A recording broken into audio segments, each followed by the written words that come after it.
Buying in bulk means you get more for what you pay, right? Well, I've done the math, and things aren't always as they seem.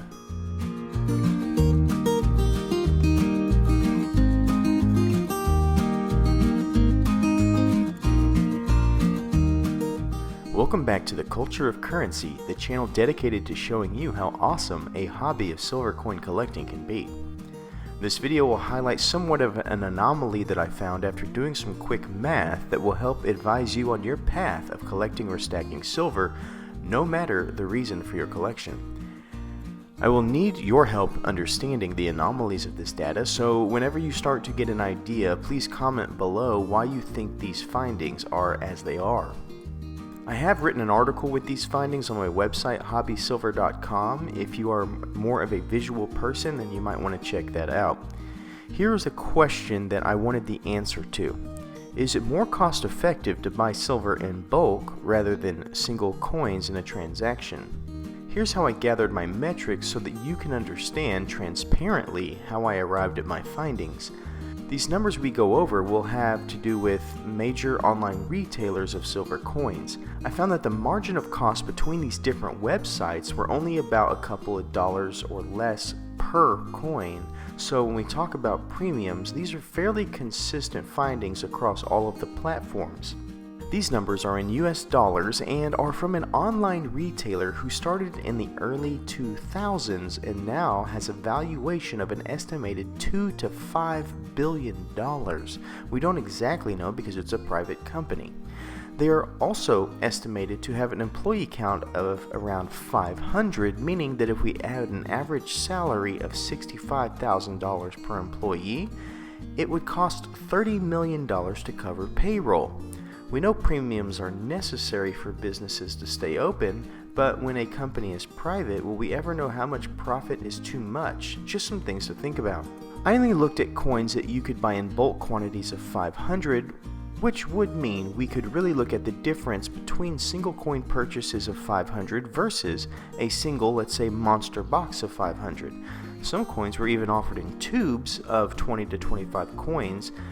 I did the math based on purchases of 500, so we looked at head-to-head purchases of 500 individual coins to 500 coins comprised of tubes of 20 or 25, or 500 coins in one single monster box. I also only used mass-produced investor-grade coins so that we did not have a limited mintage or low mintage premium being a part of the conversation. Here's how we got to the numbers. I calculated the price per coin based on the mentioned purchases and then subtracted the silver spot value, which at the time of these calculations, silver spot was $22.16 an ounce. Here's what we found. If I were to purchase 500 individual American Silver Eagles, the price per eagle would be $36.15. With spot at $22.16, that means we have a premium of $13.99 per coin, which is a little bit nuts. We all know that premiums on this coin are crazy high, which is why it would have the idea that we could buy in bulk and save money. But when we looked at purchasing 500 coins in 20 coin tubes, I would end up paying $36.65 a coin, which is a premium of $14.49. So it actually costs more by about 50 cents a coin to buy them in tubes. How about the monster box? The monster box price broken down per coin would be $39.41 per coin, leaving a premium of $17.25 per coin. This is over $3 more per coin, which means you would be paying $1,500 more just for the fancy box. This being said, it looks like for some reason single eagles are the best financial option in this quantity. If you know why, please let me know. Now let's check out the neighbors to the north. Canadians are known for their friendliness. Let's see if the maples are more friendly when buying. If I were to buy 500 single coins, the price with the same spot is $31.16 per coin. This is $5 less than the eagle right off the bat, and the premium is a flat $9 per coin. If we were to purchase in tubes of 25, we would see that the premium jumps as the cost per coin would rise to $32.15 a coin, and the premium would be $9.99. The monster box of maples, however, did not follow the same trend as the eagles. It was marked at $30.65 a coin, and the premium beat the lowest of the other maple varieties by almost 50 cents, coming in at $8.49, making the monster box the best option for maples. This rules out the argument that the tubes and the boxes hold substantial value, and also shows the strength of the demand for eagles must beat out the logic of prices for maples. Let's move on to what I consider one of the most overlooked of the mass-produced bullion coins, in the Australian kangaroo. Not only does this coin have 4 nines silver, but also is rather pleasing to look at. If I were to buy 500 single coins, my cost would come in at $27.65 a coin, which is the lowest so far, as the premium is only $5.49 per coin over spot. If I purchased 500 coins in tubes of 25, it would run me $7.56 in premium, and it would be $29.75 per coin, which seems a little bit much. $2 more per coin is a high jump. That equals $1,000 difference in this quantity. I could not find a monster box offer for these coins, so we move on to our next, which is the Britannia. This coin, when purchased in quantities of 500, came in the middle of the pack at $29.75 a coin, which means a premium of $7.56.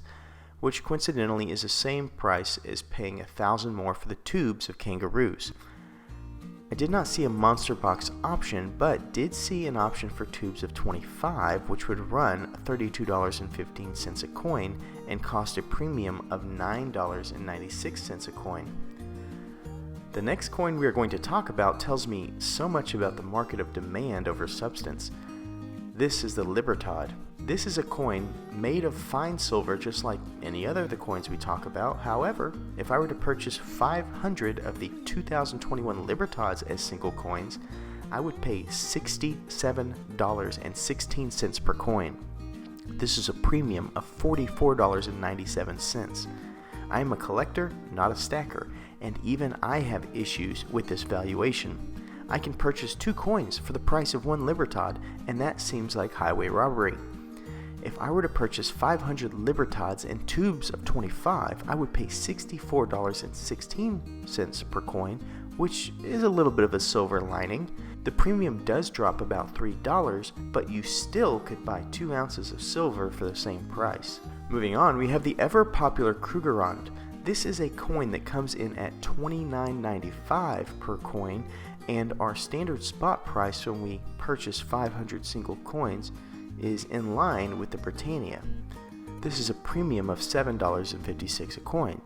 When we move to the tubes of 25, the price per coin goes up 10 cents, but the monster box drops the price per coin to $29.05, which is a premium of $6.86 per coin. Our last area is the Philharmonic. This coin, which purchased in singles, will cost $27.65 a coin, tying the kangaroo for the lowest with a premium of $5.46, yet if we purchase in tubes, we see the premium rise to $6.46 per coin, a whole dollar more, which means $500 extra dollars. As you can see on this chart, if you had to purchase 500 coins, the financial logic leans towards the kangaroo and Philharmonics and single coins. If you really want a monster box, it would seem that the Krugerrand or Maples would be where you would want your money. And if you are dead set on Eagles, it's going to cost you big. If you want to purchase Libertads, you should no longer get to vote in elections. I really do not know why this anomaly is this way. In every sector of the market I can think of, it is a rewarding thing to buy in bulk, but it would seem for many of these coins that the distributors do not want you to, or just want to make more money. So the question is why?